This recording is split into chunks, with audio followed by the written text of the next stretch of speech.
Welcome to Fade to Chat, Golden Age Cinema. I'm Marty Gencius, and with me is Cindy. Cindy Rotz, how are you doing? Doing great, Marty. How are you? It's we record this at the beginning of the week, so I have a whole work week to dread ahead of me versus having it behind me. So yeah, this is my kind of I can work at home day and I can do other things day. So that's nice, but starting tomorrow, it's like in the office, out of the office, in the office, out of the office, teach, and things like that. So yeah, I'm doing okay. I'm doing all right. So we're going to talk about a movie that, if I recall, last episode you had not seen before, and kind of a challenge. The connection was last episode we did Life with Father, and that was directed by Michael Curtiz. This was another Michael Curtiz film called We're No Angels from 1955, not the Robert De Niro, Sean Penn kind of flop as far as I was concerned. In fact, they didn't really steal anything other than the name of that movie and put it on the, I don't know, it was 1990 movie or something like that. And they took it from this film, popular title, and it's got some interesting actors as the three male leads in it. Yeah. So the film begins with three escaped convicts from the French penal colony on Devil's Island, Joseph, Albert, and Jules. And they're trying to get off the island, but the ship that they can get off on is kind of embargoed and they're stuck on the port of the island. And they're trying to figure out what are they going to do. And they walk into a businessman's shop. Basically, it was a hardware store or an everything kind of store. Yeah. And they quickly realize, hey, the roof's leaking. We can help this guy by fixing the roof. And that starts their journey, basically, in this film, where they are with this family who has their own dilemma going on in terms of the shop owner has not been successful. It takes a while to start up. His books are in bad shape. And the plot rolls from there. These convicts kind of have their own special skills, and they apply it to try and help this family. It's Christmas Eve and Christmas Day that the movie spans. So I'm not going to go any further until I find out what was your reaction to the film. Well, the good news is I really loved it. Ah. Yeah, it was an excellent film. I've watched it now 3.5 times. Yeah, and it's not a film that's easy to find. I mean, I don't know, where did you find to watch it? How did you find to watch it? Amazon Prime. Okay. Yeah. I went ahead and purchased it because and have it in my collection now. Because I tried to find it and had some difficulty getting it set up and getting it run, and I saw it in Apple Movies and just went ahead and purchased it because it doesn't come on streaming services often enough, I think, to find it. And when it does come on, I generally save it as part of the DVR, but then when I go back and want to watch it a year later, it's not accessible anymore. So. Tell me what you liked about the film. Well, you will be very surprised to hear this, that I have not seen Humphrey Bogart in Casablanca. Okay. So I watched that one too. You watched Casablanca? I watched that too. Yeah, I did. Okay. Because I wanted to see how different he was in character between the two, because I had read about that. My initial impression is the three of them, Joseph, Albert, and Jules. They're a wonderful trio together. I think their dynamic works really well. I'll have to say Jules is my favorite. Peter Ustinov. Peter He Ustinov. definitely, yeah. I love his wit. I love his dry humor. I loved everything about him. But I thought the three of them worked really well. They almost reminded me of a very, very kind of dumbed down Three Stooges without all Wait, the. dumbed down Three Stooges? Well, I mean, they didn't do all the. I mean, The where's shtick. my? Yeah, They didn't do the shtick. Sorry, my computer's went dark. Yeah, they didn't yeah. do all the slapstick and the hitting and but the interaction and the jokes and the comedy between the three of them reminded me of the Three Stooges, and I love the Three Stooges. So that part I thought was just great. Okay, I'm shocked by a But for couple of things. okay, One, that you've never seen Casablanca, and two, that you I like knew the Three that. Stooges. I I know because I don't like the Marx Brothers. I know. the secrets we reveal. I I just, know. I yeah, I almost didn't think, want to say I hadn't seen Casablanca because my hasn't everyone seen it? But I just hadn't, or I've seen bits and pieces of it. yeah, that's a So big one. yeah, We'll deal with that movie it's a at big some one. point. It's Yeah. classic, but my Bogart involvement was Maltese Falcon. Have you seen Maltese Falcon? Yeah. So more of that tough guy, and Mm-hmm. in this film, he is the person that is kind of the smarts of the group. Not to Yeah. say that the other ones are dumb, but he has kind of a larger goal in mind with the group, and is a much kinder person in Very, terms of very. interacting with it. Mm-hmm.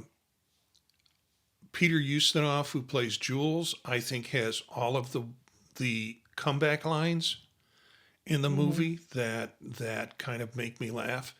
And Aldo Yeah. Ray, I don't know if you had much exposure to Aldo Ray before this No, film. I did not, but I liked him as well. Yeah, yeah. Yeah. Um, so other main characters in the movie are that set up the plot. The shop owner is Leo G. Carroll, who we've Mm-hmm. seen in North by Northwest, and of course, infamously known as Mr. Waverly on The Man from Uncle. And then Oh. we have Joan Bennett, Mm-hmm. who plays the wife of the shopkeeper. Then we have the daughter, who is played by Gloria Gloria Talbot. Talbot. I'm showing some, for those who are listening to the podcast, I'm showing some stills for those of you who are watching the video. You're seeing the stills as I talk about them. And they just have an interesting relationship as the three characters. The cousin shows up, played by Basil Rathbone, and he's a no nonsense sort of business person who has fronted the money for this shop on Devil's Island and shows up by surprise. The letter comes, and the next day he shows up at the shop with his nephew, I think, Mm-hmm. is the Mm-hmm. relationship. And the Isabella is excited about the nephew coming because they kind of had a thing, or she thought they kind of had a Yeah. thing. A And year ago. then, Basil Rathbone comes in, and he's pretty difficult to deal with. He is very Mm-hmm. demanding. He is all business. He's kind of cutthroat in the way that he talks about the business and his expectations, and you can tell that Andre, Leo G. Carroll's role, is not prepared to handle this kind of level. He feels a debt to him because his shop back in Paris, that Basil Rathbone they kind of bailed him out, and Mm. then gave him this location on Devil's Island, which in itself is just symbolic in terms of the way it was all put together. So,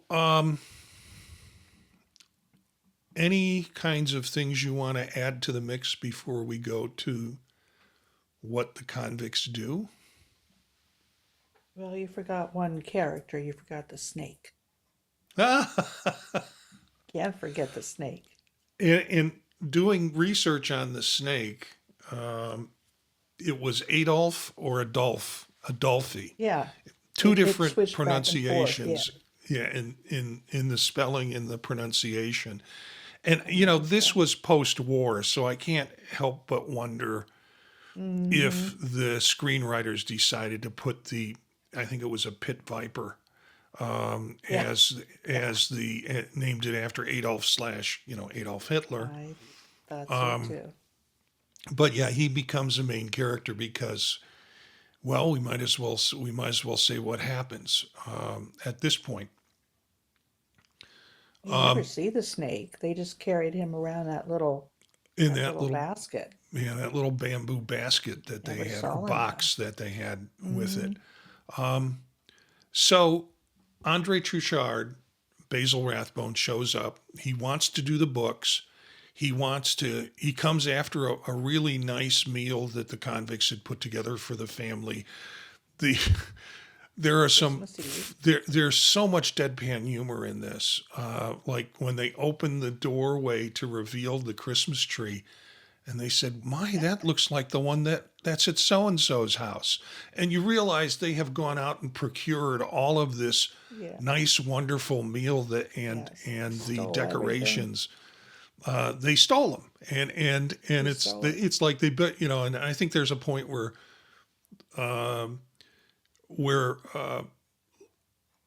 Felix, Leo G. Carroll's character, the shop owner, says, "You just don't want to know. You know, Mm-hmm. you don't want to know how these things came into our household for this Christmas celebration." Well, Andre shows up with his nephew and says, he's like, there's dinner left over. Would you like some dinner? And Andre wants to get right down to business. He's tired. He wants to go to bed, but he's made it really clear that Christmas, they're going to spend time doing inventory and going over the books. So, it becomes, and then Isabella and John try to, the nephew try to meet with each other, but then the Andre encourages them to stay apart. He's got plans for John. John's going to marry somebody who's going to help him in the shipping business. Mm-hmm. And this romance that he has with Isabella is just ridiculous, and he needs to get rid of it. So I'm going to need some help here. Tell me a Okay. little bit about what happens next and how Adolf fits into the process. Well, as you said, they insist on going over the books. And so he said, give me the books. I'm going to, go over them in my room tonight and then we'll review them tomorrow morning. And in the meantime, um, which one is it? Not Jules, Albert. Albert's carrying his little box with a snake in it. And um, what is his name again? I've forgotten his name. Andre? Andre, thank you. Andre says, what is that? And he says, it's a snake. And he said, no, it's not. He didn't believe him. And he said, yeah, it's a snake. He said, well, prisoners aren't supposed to have any personal possessions. And he said, give it to me. And he's like, oh no, I'm not going to give it to you. It's mine. And then he does end up taking it from him, which of course just delights the three of them. And he takes it into his room with him. And of course, he doesn't know that there is really a snake inside. And the three of them, I love this scene. The three of them are Oh, yeah. sitting at the table, and they said, one of us should tell him. One of us should rush in and tell him that Yeah. that's really a snake in that basket. And they said, well, no, I'm not going to tell him. I'm not going to tell him. You tell him. So they go and get a deck of cards and they decide to cut the cards to decide who's going to tell Andre that that's really a snake in that little basket. And so they cut the cards, and Joseph, Humphrey Bogart, ends up losing. He says, okay, I guess I'll go tell him. And he gets up and he goes to the door and he opens the door. He comes back out. He says, it's too late. I think he already knows. Yeah, I think he says he already knows. He already knows. So obviously Yeah. the snake has bitten him and he's dead. Yeah. So they're Then they have trying to to figure. figure out what to do about the body and who's going to find the body. Yeah, that's the rest of the that's the second Yeah, part of this scene, and yeah. they eventually decide. Was it Isabella? Isabella has Hmm. this theme through the movie where she's constantly fainting. Yeah. First time when she sees the snake and opens the box and sees it. The second time when I just can't remember all the times that she's fainting. And so Isabella goes in and realizes that he's dead. Am I right or am I Hmm. wrong with this? No, it's actually the nephew. Oh, okay. The nephew goes in. The nephew goes in. He says he wants to go over the books with him. And he said, okay, well, he's not up yet. And he said, oh, my uncle's not up yet. He said, I thought he's going to get up early to go over the books. No, they said, why don't you go in and wake him up? And he comes back out and he said, he's dead. He's the Yeah, one who found him. And then they go over, in the meantime, Joseph has written this fake will that he wants him to find because he knows that the nephew wants all his money. So he wrote this fake will, and the nephew finds this will and realizes that he's not going to get anything. So he burns the will, gets rid of it. And then they're talking to him again, and they said, I forget how he went back into the room. And when he comes out, he's looking at his finger. He said, I just got bit by a snake. Are there poisonous snakes on this island?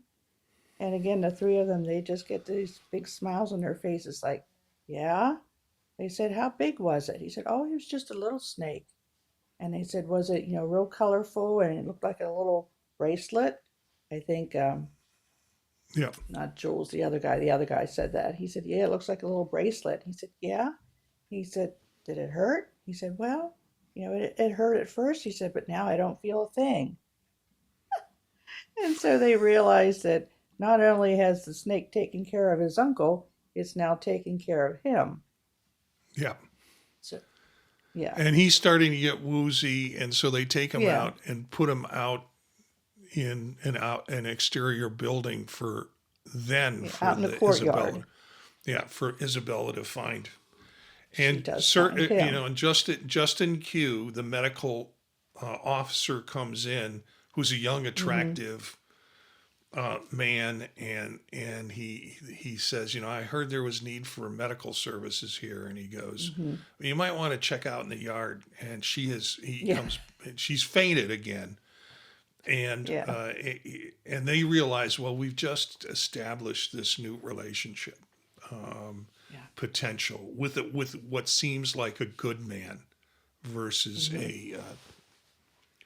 a conniving one, because the nephew was not going to. He was like, I can't. No, it's unfortunate my uncle's dead, but I'm still not gonna I'm not going have to you marry as. her. No, Yeah, I'm not gonna. He's not gonna marry her. And so no. when he is found dead, she of course faints again, and the medical officer helps her and assists her to get her up and carry her up, and she's kind of waking up and looking at him, and you realize Mm-hmm. this is a blossoming relationship Right, that will right. continue. So, and with the nephew out of the way, that makes Leo G. Carroll's as the cousin, his like remaining relative, so he would inherit Mm-hmm. the will and He would get the all of his money. Yeah, businesses. So, yeah. kind of an interesting, conniving um, storyline with the special talents of Humphrey Bogart being able to cook books like he did in many businesses, Mm-hmm. and with Aldo Ray willing to do, willing to commit murder, I think, for Isabella if he needed to, and he felt, I think, through that film, that character kind of felt like this. If my life would have gone a different way, if I would have met her a long time ago, Mm-hmm. I wouldn't have wound up here on Devil's Island. So he sort of Yeah. has a awakening in terms of his own experience. But Yeah, he is he had a also soft central spot to for the her. plot because he has the snake. Mm-hmm. And they wind up when, after Basil Rathbone's character, the cousin, is bit, they can't find the snake. So that's why they're all looking for the snake. And the nephew finds it in Basil In his Rathbone's pocket. pocket. And Yeah. they kind of find it interesting that he said, "Oh yeah, I just reached into his pocket and there it was," Uh-huh. and it was sort of like, "Oh, so you had your hands in your uncle's Uncle's pocket." pocket. Yeah. Yeah, just there's a lot of humor in this film, and I watched it again this week, and I hadn't watched it in a long time, and I was trying to watch it through your eyes and couldn't tell. I kind of think, yeah, she's going to enjoy this, but I Yeah. also couldn't tell if the black comedy in it was too much. There was a lot about, No. particularly with Jules, with his character. He made some remarks about women, Oh and yeah. Yeah, he that were did. a little off cuff. Yeah. And he's like, no, the shopkeeper's wife first. He has ideas about her, fantasies about her, He wanted to and dream about her, think about yeah, her before he went to sleep. yeah, I'm going to think about her before I went to sleep. Mm, Yeah, that's a metaphor right there. But yeah. also the idea that Humphrey Bogart said, no, you can't, because I'm going to Right. dream about her before you go to sleep. Right.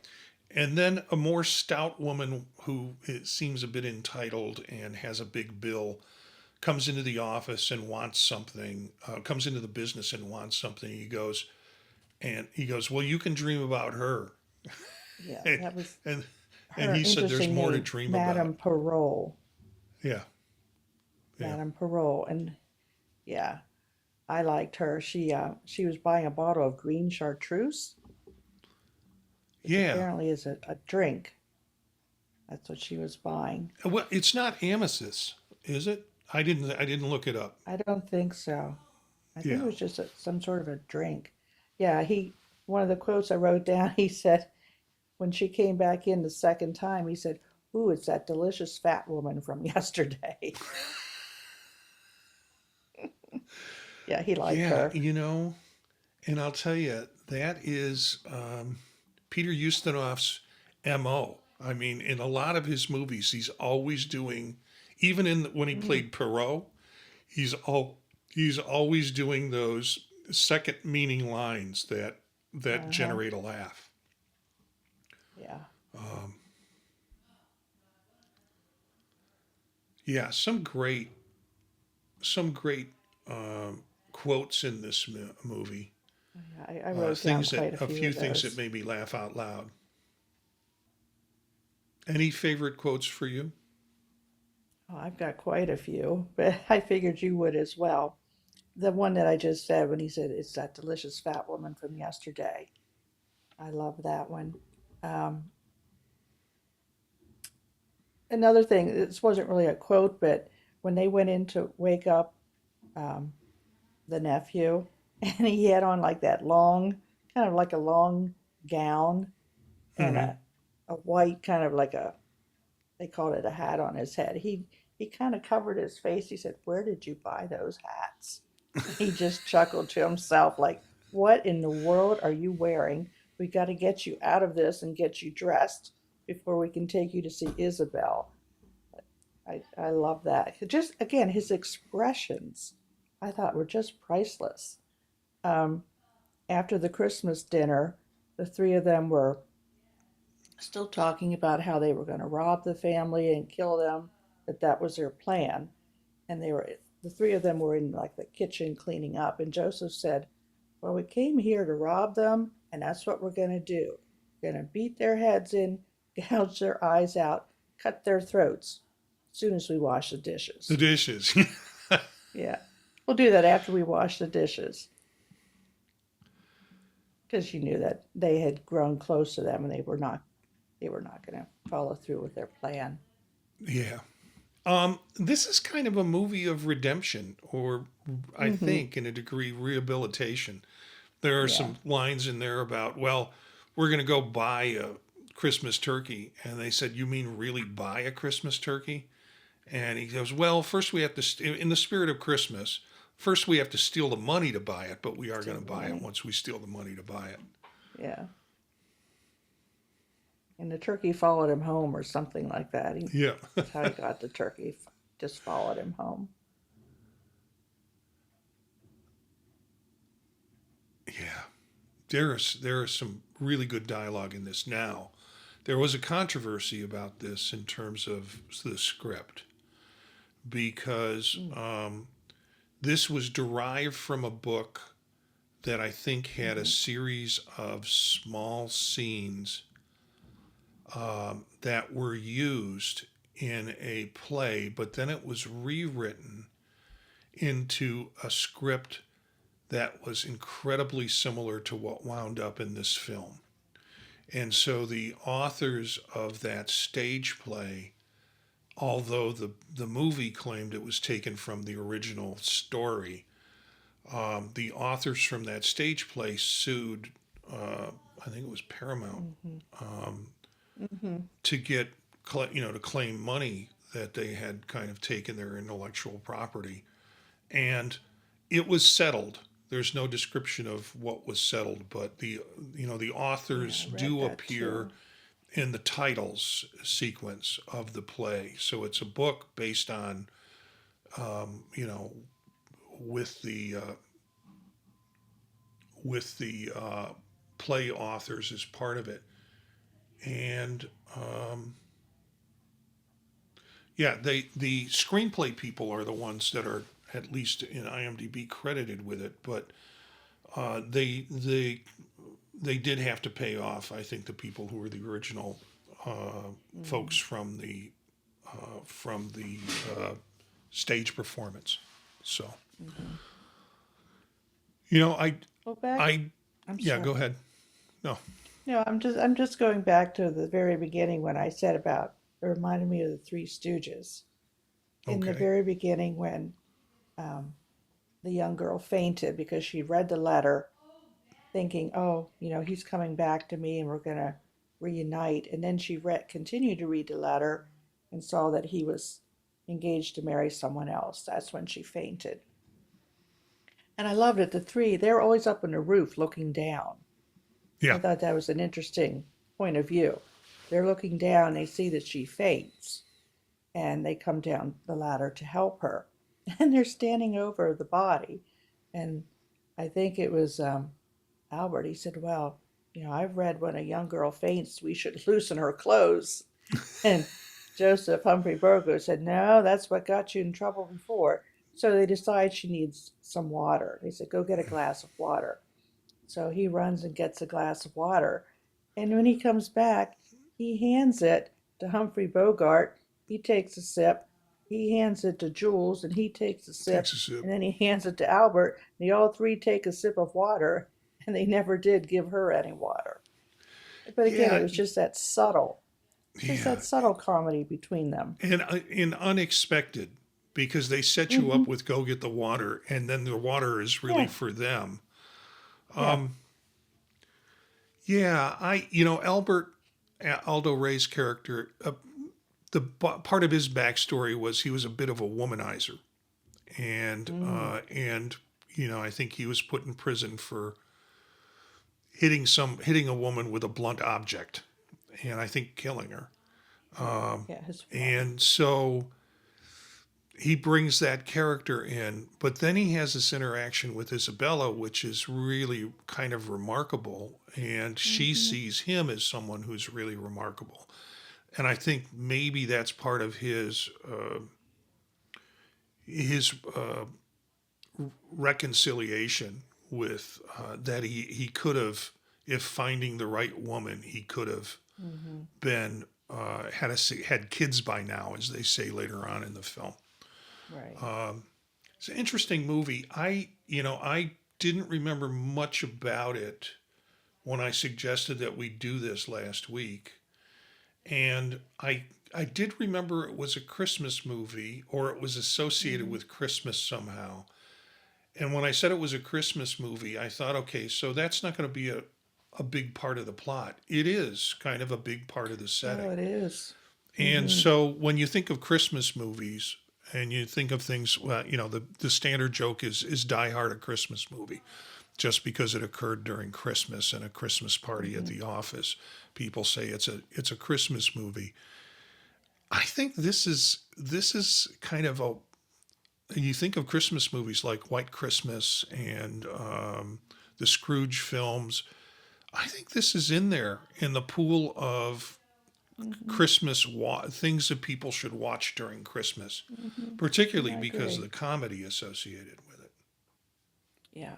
But it was very touching too, the way they sang during the Christmas scene, Yeah, and then Joan Bennett played the piano and sang, and Jules, he kind of went like this to his eye, like he was getting a little teary, a little misty. Yeah, yeah, it was very touching, I thought. And they went to such great lengths to make it so beautiful for them. Now, granted, they stole everything, but they went to the governor's garden and stole all the beautiful plants, and yeah, they made little corsages for the women, and they set the table so beautifully. Of course, they stole that big Christmas tree, but they really went all out to make it such a lovely night for them. yeah. Yeah, it was, I think, meaningful in that there's the whole discussion that occurs in the garden with Isabella looking, and I have a shot of that somewhere. Isabella looking at the characters, and they are, she's looking over what is Hmm. the topping of a Christmas tree, a smaller Christmas tree. And I think the comment later in the film is, boy, that grew. It's grown. They had, it's grown. Um, Yeah. and she's doing this whole sort of moral discussion about angels and what angels Hmm. look like. And it's quite clear she's seeing that in these three gentlemen because she knows how Yeah. they're helping her father and how they Yeah. will help her father and how they've helped her in terms of her issues with relationship with the nephew. And so there's kind of a morality speech there when Hmm. she's doing that in the garden. So, yeah, there's a lot about this movie that is well constructed. I tried to Yes. think of it as a stage play, Hmm. if it really was drawn so tightly from the stage play. And I think when you said the idea that they were in windows looking down, that probably could have been done on a stage in a way. But you also think of it about angels looking down. So there's a lot of Yeah, that's symbolism true. Yeah, that's in this true. film Yeah. that Curtiz was careful about capturing and retaining in the final shots of it. Well, and speaking of the final shots, Yeah, why when don't the you why three don't you men, tell the end of the movie? okay, well, of course, both the bad guys, the uncle and his nephew, are dead, and they have found this young doctor who is quite taken by Isabel, and we're thinking that the two of them are going to end up together. And Felix and his wife, they're going to be okay in their shop. So they feel like, they've accomplished everything that they've needed to do. And Yeah, there they are all dressed up in their now new clothing, and they're getting ready to supposedly leave the island on this ship that's been docked there for the past couple of days. And then they get to talking and they say, prison wasn't that bad. At least you knew where you were when you woke up in the morning. And, I wouldn't mind, they basically said, I wouldn't mind going back. It wasn't that bad. There's a And better class of so, people. yeah, that's right. There's a You, better class of you people mean a there. better class of people in prison? Yeah, that's right. And so they decide that, they said, well, we could get in trouble if we're out of prison. Maybe it's just kind of better for us to go back. And they said, well, if it doesn't work out, we can always do this again next year. Next year. So, next year, you know. So they show the three of them walking away, and um, Albert, he's holding the uh, little basket with a snake in it. And at the very end, they put a halo above each of the three characters. And they even put a little halo above the snake's Yeah. his little box. And they're walking off into the distance. So they're returning to prison. They're not boarding the ship. And I Any have other a things? question for you about that final scene. Okay. And I played it back a couple of times. They didn't say anything, but in the final scene, if you look off to the right, they show like a little cafe with people in it. And it looked to me like it was that young doctor, because he was all dressed in white, that young doctor with Isabel. And they were kind of standing there together. She was in front of him. It looked like he had his arms around her, but Oh, yet it wow. didn't. Hmm. I didn't catch that. I mean, Humphrey Bogart, I think, referred to him as a glass of milk because he Yeah. was pure, Oh, pure I thought white. Albert said that. Yeah, because Oh, maybe it was Albert, Albert. Yeah. because Um, Albert was the one that liked her so well. Yeah, he said it looks like a glass of milk. yeah. Hmm.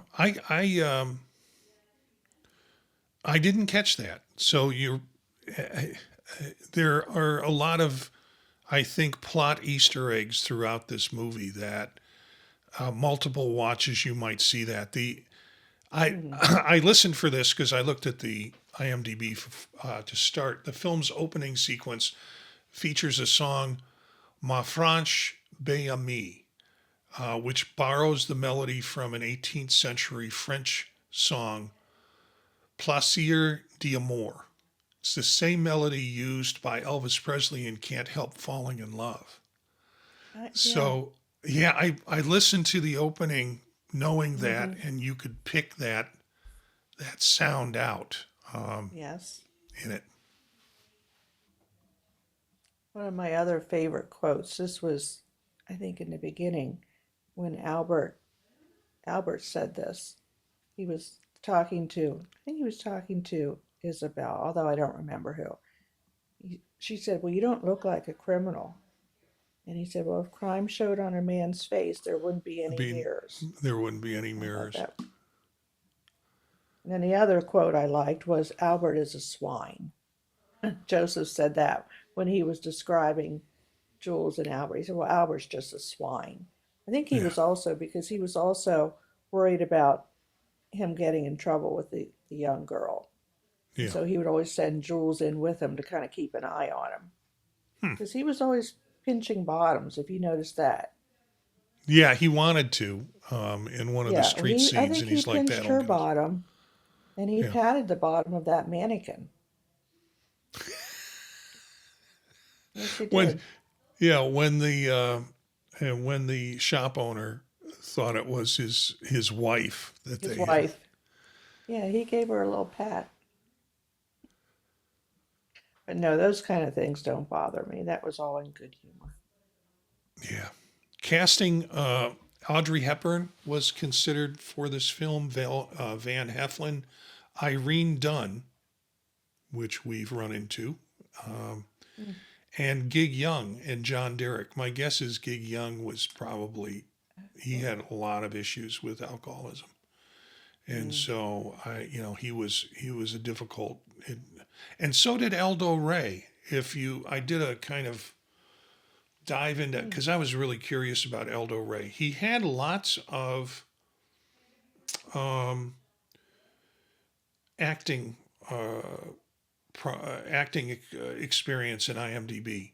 But if you look at his Wikipedia page about Aldo Ray, he had some real tragedy in his life. I don't mean none. Most of it caused by himself. Let's put it that way. Mm. His alcoholism kind of got him into trouble in terms of future roles, and challenged him. And then he decided, I'm just not going to do anything. He was afraid he was losing his looks, and eventually kind of dropped off the radar.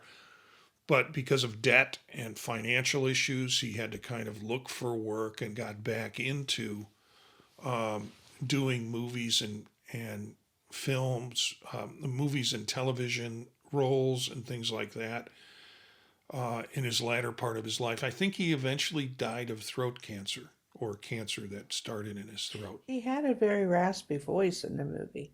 Yeah, He yeah. definitely Well, did. probably a heavy smoker or consumption Hmm. person. And again, also alcohol, chronic exposure to alcohol has been associated also with That's throat true. cancer too. So, That's true. um, And I had just watched Joan Bennett with Father of the Bride and Father's Little Dividend, two of my okay. favorite movies.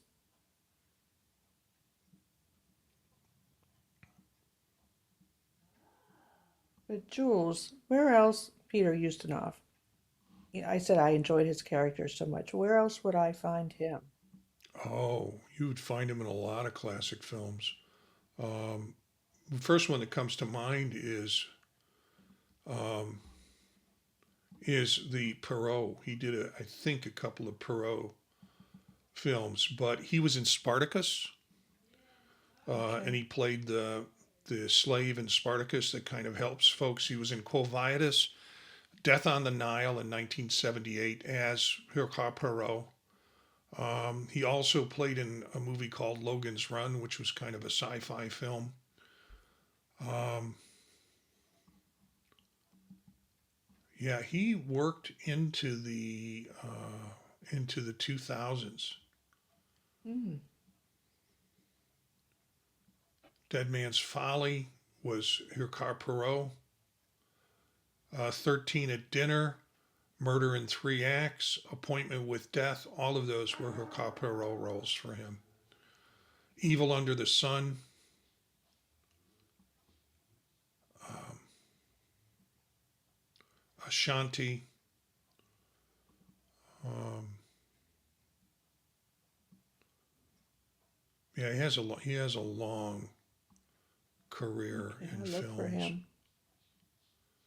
and he has that kind of soft British voice, which he Mm, uses. I mean, he was in Topkapi. Actually, Topkapi, I think, was his only Academy Award um, nomination. I've watched Topkapi a couple of times. He plays kind of a bumbling, yeah, 1965 winner, Best Actor in a Supporting Role, Peter Ustinov mm, for Topkapi. And I watched Topkapi because I've done lots of trips to Turkey, and I just mm, loved. I watched that movie for the scenery, because the plot line is basically want to steal this jewel, and there's a cape. It's a caper film, and I think they actually steal it out mm, of Topkapi Palace, which is a place that I've visited when I've been mm, there. So I'm fascinated by the film, but it seems like with all the work that he's done and did after this, that getting best is, I think, his only Academy Award was Best Actor in a as a supporting actor and I'm checking this now. Best supporting actor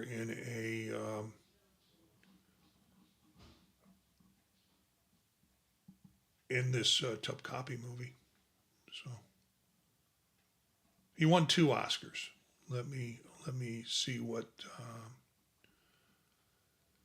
He's a winner for Best Supporting Actor in Top Copy and a 1961 winner for Spartacus. I get that. Have you seen Spartacus?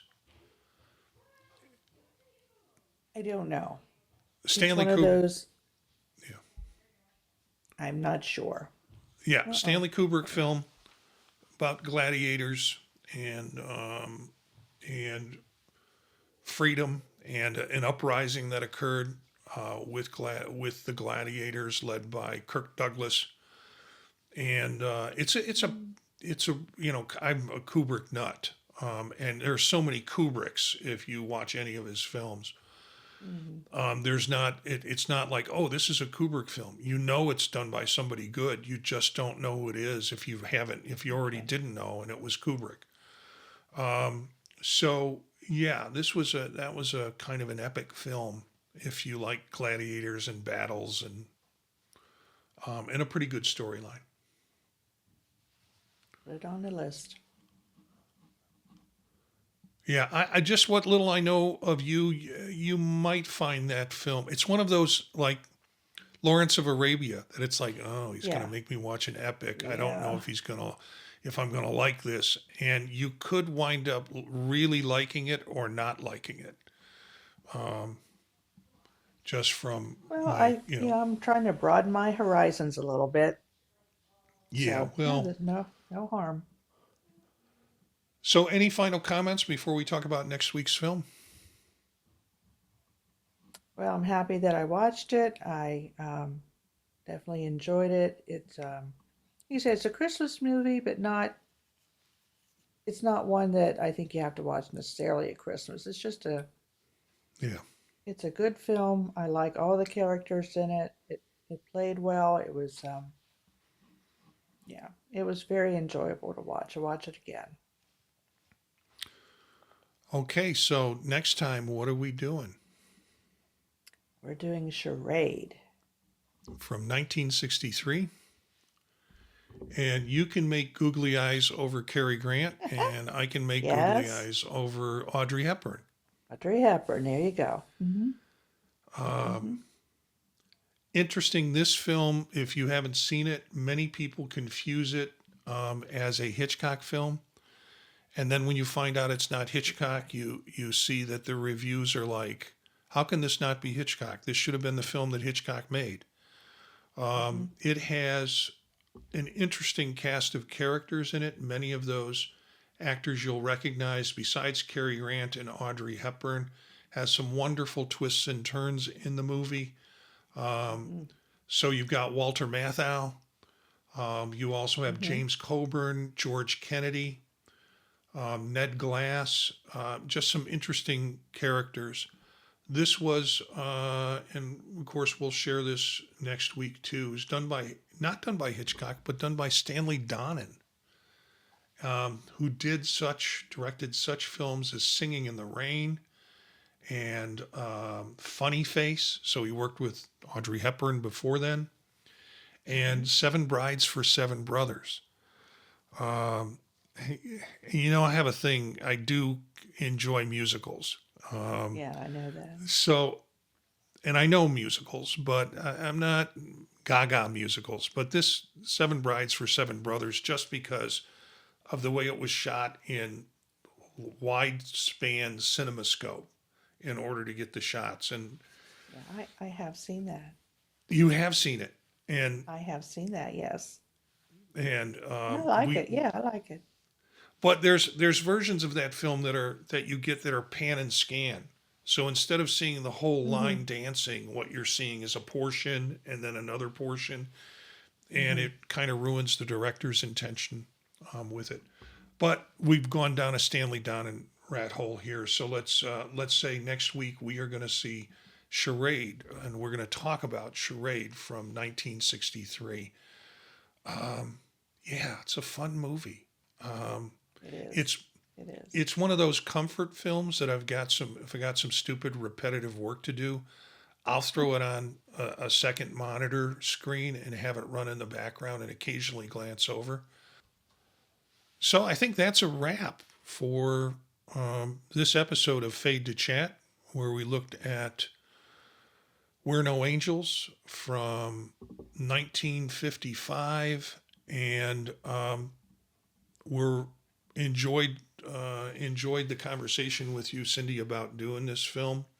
Next week, next episode that we do, it'll be fun to see, because I think we both seen Charade, so there's no surprises here. Yes, right. Like we've had in previous episodes. So it'll be fun to see our takes on Charade again. That wraps it up for this episode of Fade to Chat. You can contact us via email at thepodtalknetwork@gmail.com. You can check out the website, and I have updated the links on the website.